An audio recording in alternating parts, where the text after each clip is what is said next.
This episode was recorded in Nashville, Tennessee, days prior to the recent major ice storm.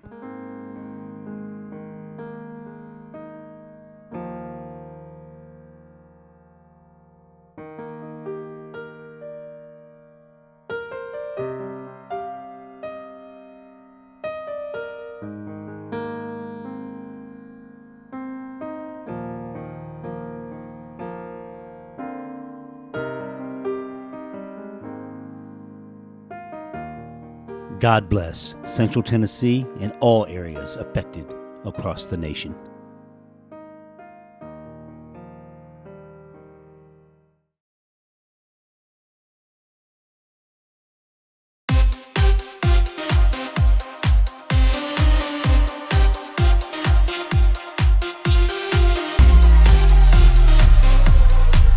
What's happening, everybody? Welcome to iShowcase Music Podcast. We are in the Music City, Nashville, Tennessee. This is not a fake scenery behind me. This is downtown Nashville. We can look out and see Broadway and all the wonderful musicians and singers and all the new friends I've made here in Nashville. It's amazing. So I wanted to talk to you all today about AI and how it's just changing the music industry. And even for us professionals, you know, it is a helpful tool. It is crazy, but it can also make you feel a little inferior, a little. It's humbling because these AI voices are really, really good. They are really good, and I'm over here sitting there like, oh my gosh, I just got this track, and I didn't even spend hours and hours and hours, which is part of the fun and all of the fun in the studio, making that happen with a real singer. I'm on the fence about a couple things, but using it as a tool is pretty darn amazing. And I'm going to show you and talk to you about how to do so. What I've been doing personally is writing my music, writing my lyrics, and using Suno especially. I've been using Suno AI to demo my songs, just to give me some ideas. I go back in there, change the props. So the song is mine. I have a pro account, which is really cool about Suno. If you get a free account and you think you're writing these masterpieces, they own all the copyrights. They own all the publishing. If you have a pro account, which I think cost me $100 for the year, a pro account, then you own all the publishing. You own all the copyright, even to the fake voices, the fake solos, the fake arrangements, and you can release it on DistroKid, you can release it on TuneCore. I think there's prompts on there saying that, you used AI or whatever, but I haven't done that. I haven't published one song in AI, and I don't know if I'm going to ever. But like, not using AI on any level, whether it's ChatGPT, whether it's Gemini, Suno, or some of the other brands, is similar to saying you weren't going to use the internet in 1997. It's here. It's here to stay. It's progressing. It's getting stronger. It's getting smarter. And the best advice I can give is just to adapt. Make it happen one way or another. So what I've learned by uploading, I'll upload like my piano track, and then I'll upload all my lyrics, and then I'll say exactly with precision exactly what I want the horns to do, bass to do, drums to do, all the tracks. And then what's really cool about Pro is they'll let you export the stems. So I can export the stems to any song I just demoed, keep what I want, get rid of what I want. What I've found is when you export the stems, be very, very careful, because they can export in WAV, but they aren't accurate. There's some chop off, there's some glitches, so what I do is export it out, put it into Logic, and then I'll drop a new piano bass, drop a new bass place, drums if I need to, and it sounds fuller, and it sounds great when you master it with Ozone. I guess we're up to Ozone 11 now with Native Instruments. So that's what I've been doing. I've been, once again, putting in my piano lines and my full songs, putting in my lyrics, saying I want an R&B male vocalist to sing this, and I want background vocals, or I want this to be a gospel style blues, they'll give me the style that I put in. However, I usually keep it true to what I wrote. So I've done this on a couple of occasions. Once again, have not officially published anything, because what I'm going to do on my album is go back, redo the vocals, redo, like I said, the bass, the keyboards, the organ sounds, the strings, whatever I need to do. A couple snippets here and there of some really cool guitar sounds. I think out of everything on Suno, I'm thinking the vocals are pretty intense. They're pretty good. I've been impressed, and I've been like, well, wait a second, that sounds like somebody, but who does it sound like? So you can't exactly pinpoint it, but I do know that they use some of the same voices on some of the same songs. I think right now we're at like 2 or 3 hit songs, AI songs on the charts, which the charts are being, open-armed with it all. They're understanding and embracing. I think, don't correct me if I'm wrong, I think Warner Brothers is working with Suno, and I think Universal Music Group bought out one of the other AIs. So I think the music industry knows it's here to stay, but it's all about how you adapt to it, and what you make of it. You can't be scared of it, especially if you're a singer, because the funny thing about the AI vocals is the fact that it does give some soul, but it's soulless. I'll say that again. It gives some soul when it's singing, but there are imperfections, and it's really tough. You have to have a trained ear to know if it's not human or not, and sometimes that even a trained ear gets fooled. So let's go through the process again.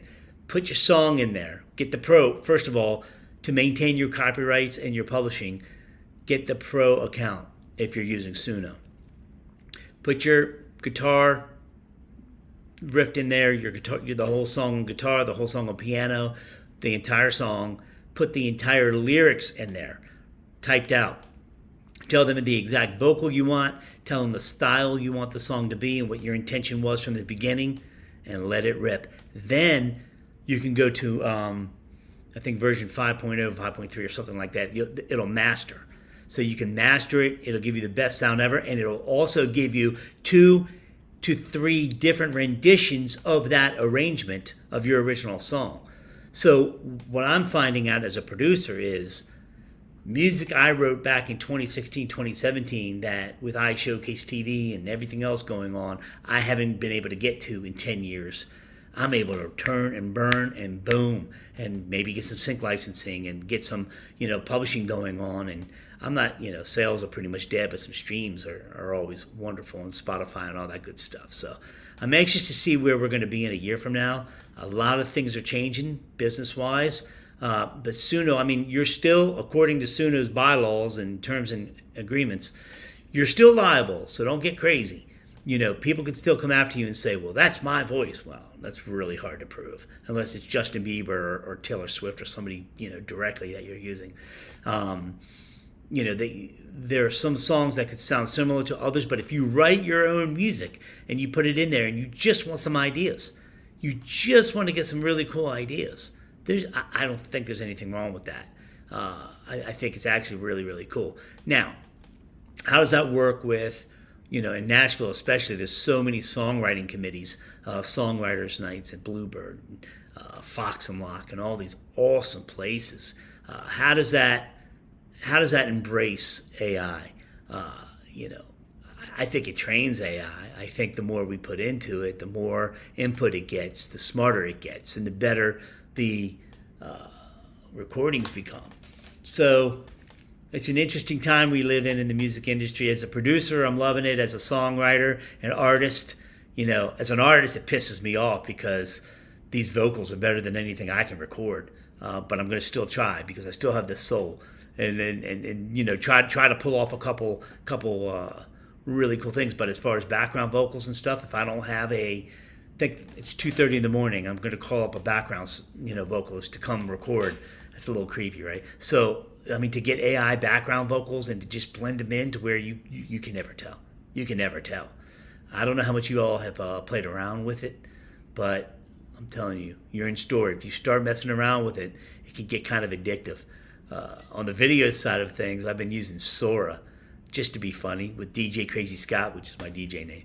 And I get more likes and more views than I've ever gotten in my life, just from being stupid and being funny and using my imagination. Well, I'm not putting my face on that and giving them permission to... Shut up. Don't nobody know you. Who cares if your face is on there or not? I mean, I understand privacy. Respect. I understand that. But I don't care. Use my face. If it's going to make people laugh and make them feel good about themselves, go for it. Musically, if I can enhance and get even better than where I started, go for it. But don't abuse it, Don't think, here's my key issue to end this podcast and this episode. Are you ready? Don't think you're a true musician and true songwriter just because you know the software and just because you use Suno. You are not. You are not. I don't know. I'm anxious to see if they're going to start giving away AI Grammys for best AI production. I very much doubt it. But please don't go there. Don't think you're all that and that you're a producer or a real songwriter. We've put years and decades in our life's work into writing songs, writing lyrics, writing arrangements, producing those arrangements, mixing those arrangements. So there is still a much better quality coming out of the studios. That's not going to change. Okay, let me give you an example. When I was DJing, well, I've been DJing for 30 plus years, and the iPod, iPod, the iPod came out. And everybody was like, oh, DJs are done. They're done forever. It's over. And I said to myself, wow, damn, I might be retiring early because they might have a point. Nope. The iPod only allowed people to play their playlists, but on a live event, there are so many people that made the mistake of becoming what I call iPod DJs. So they would go there plugging their iPod, and it was the most horrible party ever because you lost the human factor, the humanization of it. You lost the character, the personality, the being the glue to bring it all together, and boom, boom, boom. There's so much psychology behind that, right? So my point is this: as you can see, the sun's going down. That's wild. Wow, we're getting a sunset in Nashville while I'm talking. That's amazing. There's so much psychology with this, as far as the iPod did not wreck DJs. It only made us stronger. It made our lives easier. Serato and being able to do those playlists and iTunes and being able to be a lot more assertive. I mean, I started off on cassettes actually and beat mixing on 12-inch and vinyl and all that great stuff. AI with these vocals and these arrangements and these musicians and it's pretty cool. It's really cool, but it's not going to end, and I don't think it's going to ruin the true musician, the true recording artist, the true vocalist. I think the big TV shows did more harm to the music industry than AI will ever do, as far as oversaturating the industry. You can get oversaturated. There's too much music. I think there's like 1 million songs that go out per day. What do you make? 0.002% of a penny per stream. You get 1 billion streams. I think Snoop Dogg, and don't quote me on the stats, but like Snoop got 1 billion streams and made $45,000, and he was like, "What's going on?" 2 weeks later, he ended up buying Death Row Records back and getting his life back with that. Quote me on, or do some research on that before you quote me on that. But I mean, I know the story is similar. You can get so many streams and not make a lot of money. We're not in this for the money. I mean, it's great. A hit song's a hit song. I think ASCAP, BMI, CSAC, great organizations. I still get confused as to how they calculate the royalties. I get confused. I always have.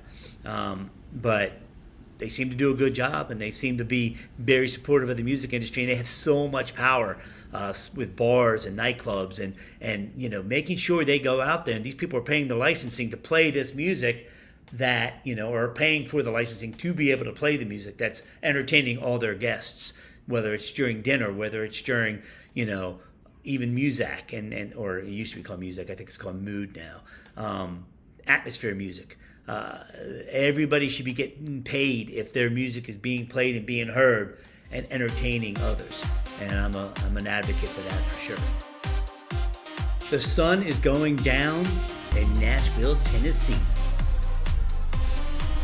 This is starting to become my second home, and I like it. Scott Messina checking in with each and every one of you. Not many big interviews, ready to go and produce this week. I'm more like, really? To be honest, I brought the wife. I brought Ask Tammy. You can check out that podcast too. I brought Tammy with me to see if we would really like becoming locals here in Nashville, to make this our second home. We reside in Florida right now. We love it. And there's something about Nashville. There's something that digs at me. Like in the 90s, I came down here in 1993 or 94, and it was like really country. If I'd have just had foresight, if I could have just had a crystal ball and told the future of exactly what this would be in 2026, and a lot of these people on Broadway did exactly that. I got to tell you, the hospitality, the kindness of the people, the bartenders. I mean, you could tell some of the bartenders, don't want to be there. But that's anywhere in the country. That's Miami, Orlando, that's wherever. But mostly everyone is just as sweet as can be, happy and living their best life. The musicians, I don't think they're getting paid. I don't think they get paid at all. I talked about this last year when I was in Nashville. I don't think they get paid very much, and then they're shaking all the tourists down for. I saw $500, 5 different bands, $100 to play "Freebird" by Leonard Skinner, and I'm like, if I heard that, I love that song. Don't get me wrong. It's absolute a musical masterpiece, and $100 and I'll play what? But if you take into consideration that they're really not getting paid, that I guess it's not much. $20 per song request. Now, the cool thing is the QR codes and the Venmos and the, hey, just Venmo me, boom. And that's a brilliant way. I think most of the places I'm thinking would give probably minimum, and then on top of that, you get your tips. But I'm thinking to myself, that's no different than waiting tables or bartending. I remember back when Tammy and I worked at Ruby Tuesdays, we were making, what, $3 an hour? $4 an hour. I was aging myself, plus tips. But by the time you got the tips, then you were making, pretty decent money. And I think the only reason, that was my only job I've ever had. The only reason I was there is to meet her, the love of my life, my soulmate. Anyway, love you, hon. And so the musicians are like on that level, and I think that there's some musicians, every year I come back here, or every couple months I come back, I see a lot of the same musicians in all the different bars, hopping bars, going band to band and doing their thing. And I'm like, that's what I'm talking about. Staying on that grind. We'll have enough time to sleep when we're all dead, right? They're on that grind. I don't know how many of them are actually trying to, be noticed and get that rock star. I think they do it for the love of what they do. If you become a rock star, great. Garth Brooks started off at Bluebird Cafe. My friend Amy Curlin started that in 1983. One of my favorite venues.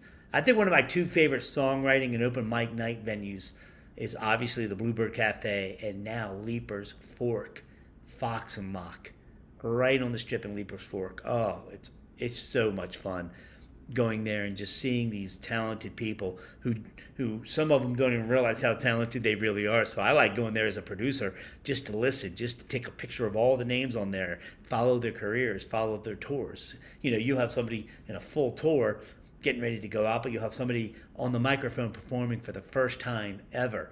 That to me is absolutely amazing.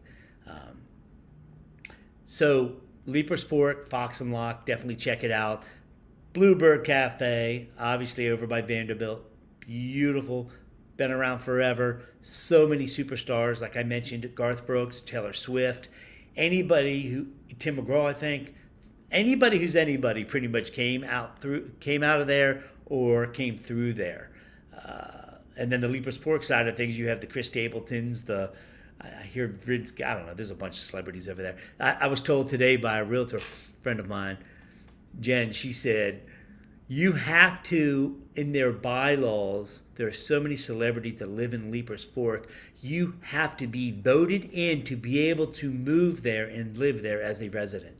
Justin Timberlake, Carrie Underwood. Justin actually sold his property, and I guess he's out west right now. But it's fun. I mean, because I'm in real estate also, and it's fun to sit back and kind of get butterflies again at this age and be like, man, if I start over, I mean, I can work wherever in the world, right from my studio in Florida, but to really find a second home, to really, look for some real estate and to start taking it really serious and say, hey, it'd be cool to have a second place.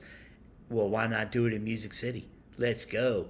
Bridgestone Arena's getting ready to, for local Nashville people and people who know Nashville well, Bridgestone is the main arena where the Predators play, where all CMAs are always every year.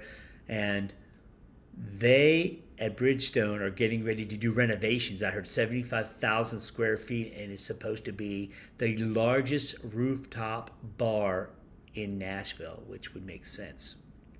Because I was here on 4th of July, and the fireworks are absolutely insane. The people are insane, but they were orderly. Everything was just, regular drunk people and, stuff like that. But that's anywhere. Once again, that's anywhere.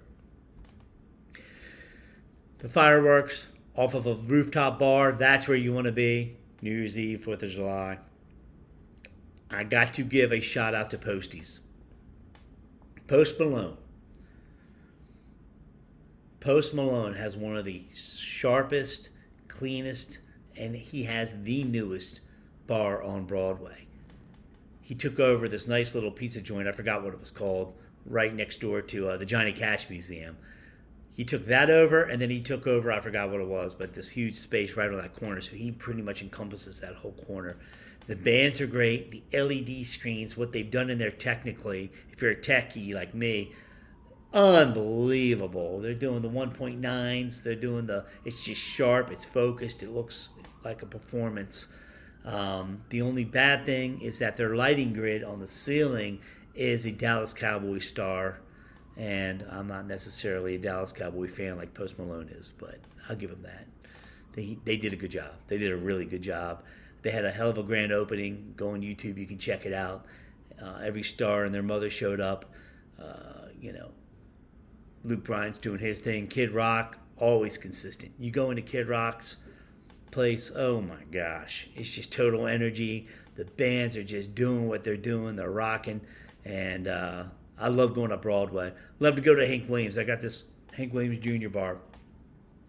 I got this. It's almost becoming a fetish. Sounds weird, but true. I collect cups. So when I go there was a lady there about a year ago.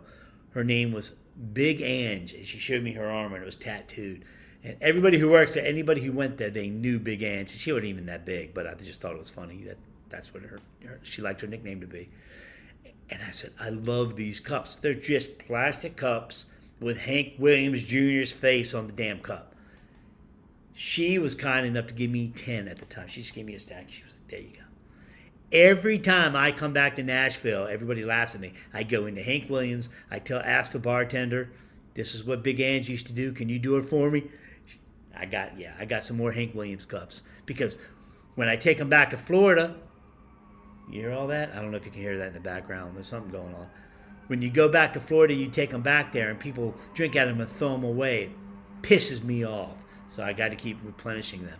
Anyway, so the Hank Williams bar, some of the best bands there. But I got to say, this trip, and every trip I evaluate Broadway and what's going on, Tootsie's stole the show. All three levels. Tootsie's, when you walk in, they're playing the old country, the old traditional. Man, gives you goosebumps. You walk up there, the bartender, right when you walk in, giving you a menu. What can I get you? Who does that? They're on top of their game. Then you walk up the stairs, and you have a second bar with a band. The band was killing it. I think that's where we hung out most of all. Was on the second level of Tootsie's. And a guy named Steve Miller, I learned, guy named Steve Miller saved Tootsie's. I think they were getting ready to go under, and he either bought the whole building or just bought the business. I'm like, you can't let legendary. There's too much money in Nashville to let legendary places like Tootsie's go under. You're crazy. That is legendary. So, because I saw this neon sign that said, "Thank you, Steve Miller, for keeping Tootsie's alive," and I was touched by that. Then you go up to the rooftop bar, and another band. These fiddle players are just killing it, crushing it, whether they're playing covers or not. I would like to see, and from being from a tourist town myself, and I get it, people like to hear what they know. But I really would like to see more original music taking place on Broadway. I mean, once again, if I have to hear Freebird one more time, God help me. But see, I'm coming as a DJ also on this because I've been listening to these songs for 30 years, play that funky music, brick house, and it's not all country in all the places. They've really adapted to the tourists, right? So they're playing everything. They're playing pop, they're playing rock, they're playing funk, they're getting people dancing, and then they'll go right back into Charlie Daniels, and then they'll go hard with Family Traditions from Hank, and they'll go into Garth, and I love the eclectic. I think what's most impressive to me as a musician is the fact that you can request anything, pay them 20, pay them 100, whatever you're going to pay them. And I never saw a band get stumped. As a DJ, if you don't have Wi-Fi, you're like, oh, I don't have that. I don't have that on me. Or I can't get it because, I can't tether. I don't have a signal. I did not see one band get stumped this entire week. That, my friend, is impressive. And I think what they do, and there were about 3 bands that went for it that didn't know the songs. They were like, I think one of the songs were Footloose, Kenny Rogers' Footloose from the movie. Footloose, Footloose. And I remember the singer saying, I've only sang this in my car once. And all of a sudden I see everybody has on their mic stands their iPhones or an iPad. I saw it mostly iPhones. And I see everybody, whether it's the chord progressions, obviously it's the lyrics, obviously it's and then they start to go for it, and it's flawless. So what does that accredit? That accredits pure musicianship. These are pros. Some of these guys just get off the road with whether it's Travis Tritt, Luke Bryan, whoever, and then, oh man, we don't have a gig for the next 6 weeks.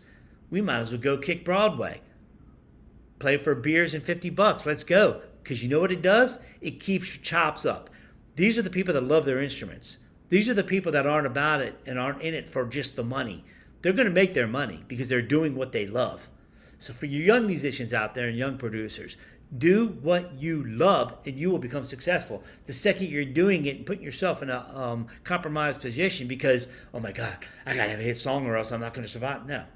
No, go wait tables then. Go wait tables and let the music flow and let the timing of that music flow. Let your art flow. Show the love.